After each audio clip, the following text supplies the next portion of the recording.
This video is for reading number 3, and it's entitled Creating a World of Dichotomy, Categorizing Sex and Gendering Cultural Messages. Please keep in mind that these videos aren't meant to be comprehensive or to cover all of the material from the reading. It's really just a way to provide you um, some of my thoughts about what the key takeaways are of these readings, as well as some additional sociological context around some of the ideas raised within the readings. So, this reading starts off by suggesting that in America, we assume our physiological bodies determine our social roles. And probably the best example of this, of course, is our assumption that people who have uteruses are expected to have children and be mothers. But going beyond that, they're expected to be nurturing, to be caring, to be patient, to be good with kids, even if those kids are not their own, or even if they don't even have any children. And maybe the key word there is have any children yet. Because although many women in the United States don't have children, whether it's by choice or due to other issues, infertility issues. There is just this expectation that women are because of their biological capabilities, are meant to be, if not mothers, at the very least motherly.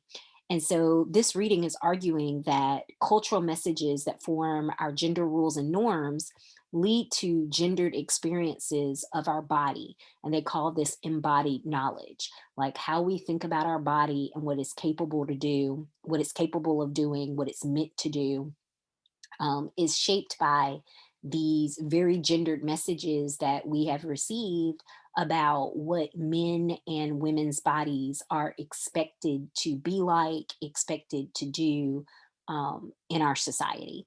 And so there's this quote from page 32: the social world and the physical world co construct gendered bodies. And your book gives you several examples of what they mean by that. But one example that I personally use when I teach my gender class is that, we have socially constructed, male bodies as being stronger, more muscular, more athletic.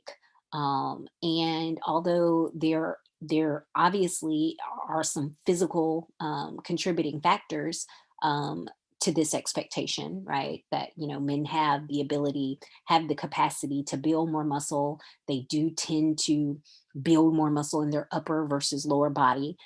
We also have to look at the social practices that also co-create those bodies. As early as childhood, we give young girls the space and the opportunity to do things like do push-ups on their knees. Instead of learning to do pull-ups, they do just the hang and grip. And we allow young girls to do that, even though, especially if you're talking about elementary age, prepubescent children, there really isn't much difference in the musculature and the strength capacity of young boys and young girls. But we socially give young girls the space to not develop bodies that are strong, particularly in terms of upper body strength. And we do pretty much the opposite with boys. We push them, taunt them, tease them, bully them into being athletic, doing push-ups, on their toes, doing pull-ups. And so the fact that it results in men, particularly men, younger men, men in their early adulthood years, having bodies that on average are stronger, are more athletic, are more muscular than female bodies. This isn't just biology. This is also the bodies that we have socially constructed. And a big part of this reading in the early pages is around this idea of social construction, that our very conception of gender is a social construction. When we think about our expectations for men and women, the rules that we have around how men and women should act and behave and look, all of that is socially constructed. And we know that it's socially constructed because it has varied across time and space. What we expect, men to do, or how we expect men to act, or even what we expect men to look like, is different in the United States of 2021 versus the United States of 1900 versus even, the United States of, 1750. Um, so uh, it changes over time. But then it doesn't just change over time, it also changes over space. So the rules about, women's behavior in the United States right now is different than maybe the behavioral expectations that women have in Pakistan, or the expectations for how women should act in Ghana, or the expectations for how women should act in Thailand. So the fact that, gender rules, gender norms vary across time and space is is evidence that, gendered behavior isn't natural, it isn't innate, it isn't inherent, but it is socially constructed. Um, and this pushes back against the idea of gender essentialism, that men act like men and women act like women because it's just ingrained in us, behave in that way, as well as biological determinism, that women act like women and men act like men because of, our biological differences, our in terms of our sex organs and sex hormones. The concept of the social constructed conception of gender uh, makes it clear that uh, these two theories, that, essentialism and biological determinism, don't really explain the differences in men and women's behavior that we see across time and that we see across space. um, and just because something is socially constructed isn't the same thing as saying that it's not real. And this has come up, of course, in the videos related to other readings. It's real in its consequences. We've taken these gender expectations and we've taken these gender rules, and we have created different, opportunities and access to resources, and created different, ways of treating and rewarding people, um, and punishing people in our social institutions, which has led to gender inequality, as your reading lightly touches on. And so, in this way, just because it's socially constructed, it is real and it is serious. People can face real consequences in their personal, their professional lives, sometimes even, hate and violence, by failing to uphold, or by deviating from, gender norms and gender expectations. So, just because I'm saying that it's socially constructed is not the same thing as me saying that it's not important, that it's not, real in its consequences, and therefore that it is significant. So, just a little bit of background, because when we talk about how social practices have created bodies that are, what role they play in creating our, embodied differences. This is a little bit of material that I go over in my in gender classes that I've taught in the past. I'm not saying that men and women's bodies are identical. There are some differences, but those differences are relatively subtle. And, even something like height, where we're like men are taller than women, it's like, okay, well, on average, men are taller than women, and the tallest man is taller than the tallest woman.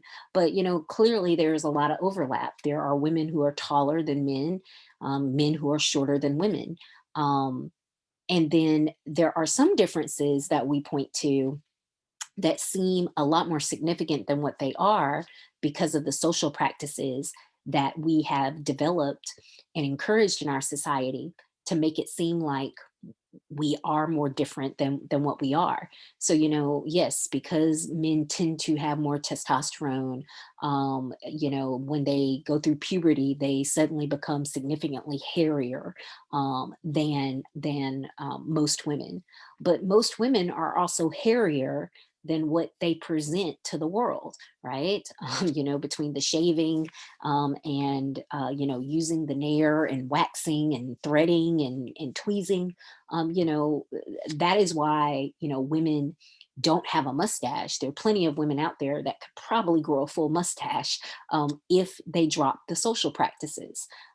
Similarly, when we think about, men having broader chest and shoulders and women having, a hourglass figure, yes, that is some men and women's more natural shape, but a lot of men and women achieve that shape through social practices, things like, drinking the muscle builder shakes and, doing the chest press machine, at the gym, versus wearing the waist trainers and sipping the diet teas and spending like hours on the cardio machine. Um, you know, uh, those are so what happens is our subtle bodily differences get built up into seeming as if they're more significant than what they are because of the social practices that we engage in. And so the sociological term, um, uh, that is relevant here, is sexual dimorphism, which is the physical differences between the sexes. Some animals, and I give you an example of some here, lions, peacocks, peahens, elephant seals. Some animals have a very high level of sexual dimorphism. If you walk out your door and there is a lion standing, on your doorstep, in addition to probably being very shocked and afraid, you probably won't have to wonder, is this a male or a female lion? Because the differences in sizes and the mane, it makes it very clear. Lions have high sexual dimorphism, but male bodies and female bodies, especially if they're clothed and they aren't necessarily engaging in some of those social practices meant to distinguish gender, the bodies themselves, if you can't actually see the sex organs, they can look surprisingly very similar. And for this reason, we often say that, humans have low sexual dimorphism. We are biologically way more similar, than we are different. So, returning to the reading, the authors go on to discuss that, how Western societies, of which America is one, how we think about gender. There are kind of two key ideas that underlie our kind of simplistic kind of, notion of, gender being, natural or inherent, and those two concepts are dualistic thinking and typification. So dualistic thinking is just the idea that something is either this or it's that, right? We tend to think about things in terms of binaries, and so when we engage in dualistic thinking, what winds up happening is we start seeing things, because we think about them in terms of binary. We use things like opposites, right? And so something is either, straight or it's gay, it's white or it's black, it's male or it's female, right? We create these perfect dualistic categories. But as the reading goes on to discuss, and we'll discuss in a little bit more detail here in a second, a lot of the certainly the concept of gender, it isn't binary. It doesn't exhibit this kind of perfect kind of dualistic nature that we really want it to. And the other kind of concept, which I'm going to spend, less time on, is typification.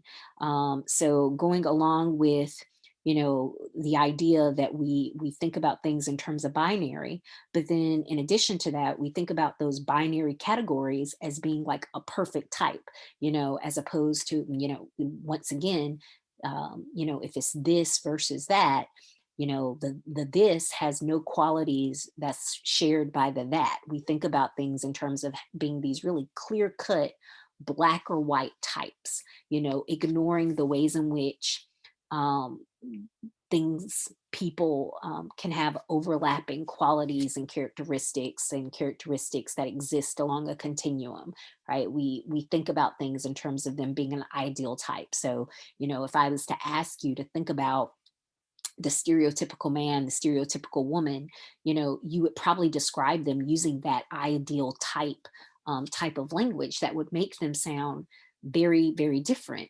But then if you were to go out and then actually classify the men and women that you would see in a public place and ask yourself how many of them really fit that ideal type that you just described, probably a lot of them would not, both in terms of appearance as well as behavior.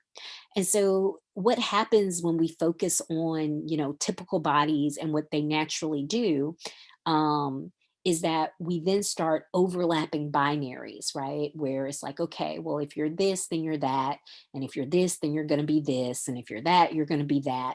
And so, what this means for gender is best kind of captured by that gender box structure image from page 37. It's the idea that we think all of these kind of concepts and categories hang together. So if someone is born, female or male, we expect that they are going to embrace the gender identity of being a woman or a man. And then they're going to express that identity in terms of their behavior and their appearance by looking and behaving in a feminine versus masculine manner. And because of heteronormativity, um, which is also discussed in this reading, the idea that we just assume that people are heterosexual and we build a lot of societal expectations around gender, around family, around relationships. We build them around this idea that people are largely just experiencing heterosexual attraction and seeking out heterosexual, partners of the so-called opposite sex. So then what happens is, the assumption is if you are a woman, you are going to desire men, and if you are a man, you're going to desire women. And so in this way, what happens is that uh, all we're applying this dualism and this typification that was just discussed. We're now applying it to things like sexuality and sexual orientation, and we are ignoring the ways in which not just gender identity but sexual orientation, sexual desire also uh, you know exists, beyond the binary, exist along a continuum. And so, another way that you can kind of think about these concepts that's not so dualistic and not so binary is that genderbread person. And as you can see, there have been multiple versions of this. Um, but it's kind of trying to, if you look at the individual components, gender identity, gender expression, biological sex, sexual attraction, romantic attraction, the reason why it has a point and an arrow as opposed to individual categories is it's trying to get at this idea that the book addresses, that a lot of these concepts exist along a continuum. A person just isn't feminine or non-feminine, but there is a continuum of traits and expressions where some of them are more feminine and some of them are less feminine. People's sexual attraction, it can go from no one, um, and we call those people asexuals, to various levels of attraction, um, for men, women, femininity, masculinity, and people can be attracted to both and neither, solely one, primarily one or the other. And so the idea behind the genderbread person is really just the idea that there isn't this kind of perfect dualism. There are these areas of gray, and we should move away from this binary thinking, and we should move away from trying to categorize people with these kind of perfect types and typologies. And before your reading kind of presents their model as a way, as a different way of thinking, they give some examples of, how some of the things that we think of as being natural and inherently binary, like something like biological sex, for instance, isn't necessarily the case. And so, they discuss intersex individuals, and so these are people that have some traits that we would classify as belonging both to male bodied as well as female bodied individual. And sometimes these traits can be, sex organs. Sometimes it's in the amount of what we call sex hormones, testosterone, estrogen, the proportion of the hormone in their body. Sometimes it's, chromosomal. They aren't necessarily that kind of, that perfect binary of XX versus XY that we associate with biological sex. People can be XXY, XXX. So, even things that we think of as being perfect binaries, um, they actually aren't perfect binaries. In For intersex individuals, for instance, their statistical likelihood in the population is relatively low. We're talking about 2 to 3%, but that is roughly the same statistical prevalence as natural redheads in the global population. So, if you've ever met a natural redhead, then the statistical odds are you've also met someone who is intersex. Before I move forward, let me just make a point that they also discuss transgender individuals in this section, and I want to make an important point here about language, because your book says that, the term transsexual, has normally been used to refer to individuals who have, undergone the kind of surgical alteration of their body, while, transgender just speaks more to um, a person's kind of gender identity, whether they have undergone surgical alteration, or regardless even of how they even, express their gender in terms of masculinity or femininity. um, and at one point, both terms were equally used. I will say that most LGBTQ advocates and allies now strongly suggest people no longer use the term transsexual, because that focus on sexual reassignment surgeries is largely seen as an invasion of privacy, right? That intense focus on what type of private parts does a person have, and have they gotten surgery so that their, sex organs align with their identity. Hopefully, just, hearing me say it out loud and sounding kind of awkward and trashy, just highlights, that if a, we largely want to respect people in terms of how they identify. And so that's why the term transgender is the more commonly used term. And the term transvestite has fallen completely out of favor, in the same way that you hopefully would not call African American person, you might call them African American, you might call them Black, but, we now no longer like refer to them as like, Negroes or colored, because those terms are no longer socially acceptable. That's really how the terms, transvestite is. That is no longer a socially acceptable term, and is generally considered to be a slur. So, as we finish up this reading, they propose a new diagram, and, admittedly, when you're looking at it, it does look a little complicated, and they offer a description, but what I would kind of emphasize here is basically they're saying that it's a feedback loop, that every individual gets messages about, what is deemed appropriate gender expressions, And based upon their acceptance or rejection of those messages, they then engage in practices that impact how they experience as well as how they present their bodies to others. And so, in this way, they can kind of accept those messages and conform to those messages, or they can reject those messages, or they can do, like a lot of people do, some combination of both. And, while these kind of interactional and individual decisions are taking place, they're taking place in this larger context where there are larger social institutions and social forces that are influencing the likelihood that you are either going to confirm or disrupt gender expectations.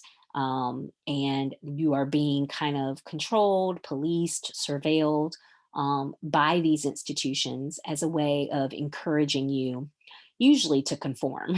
Yeah, most of the time, larger social forces aren't necessarily working to encourage you to engage in gender deviance or disruptions. And so that's it for the reading. As always, I'm ending with a couple of questions that, if we were face to face, I would, perhaps use to have a discussion in class. But since we're not face to face, I encourage you just to, reflect and think about your answers, and how you would apply some of these ideas that you read to your own life and to your own experiences.